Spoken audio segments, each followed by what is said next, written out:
So this is my collaboration with AtGames. So as you can see, a nice high resolution LCD marquee. As I scroll through different games, this is going to update dynamically.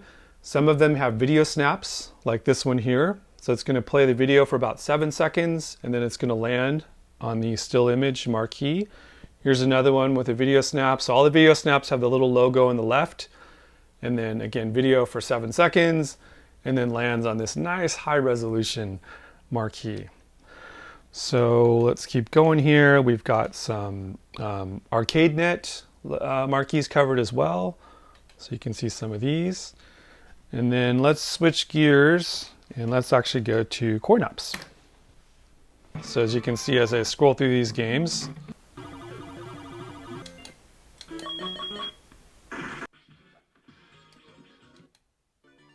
so here's how it works. Your AtGames Legends or other products like Gamer or Gamer Pro connect to PixelcadeLCD over Wi-Fi. PixelcadeLCD has an embedded microcontroller built in that has all the artwork preloaded. Included is over 1,500 video snap marquees and over 30,000 image marquees for the following platforms. Now, if you already have PixelcadeLED, then you can actually have both. So what I've done here is I've just mounted the same PixelcadeLED that you would have mounted here on the baseplate. So you can see it's pretty flush. It's not sticking out at the side at all, so it's not going to get in the way of your knees or gameplay or anything like that. But that's a way that if you did want to upgrade to LCD at some point in the future, you can leverage investment, take that same PixelcadeLED, and they will both update dynamically. If you look right below, there's another mini LED. That's an experimental feature. Right now that's showing the game title, but that could also show a high score as an example.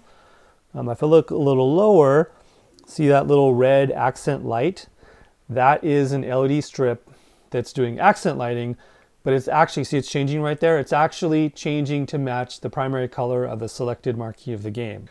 And then the last experimental feature is on the control panel here. Got a little mini OLED display, and this is just going to show you the name of the game as well as the year it was made and some other metadata about the game. So see there, just switched, we just picked a new game.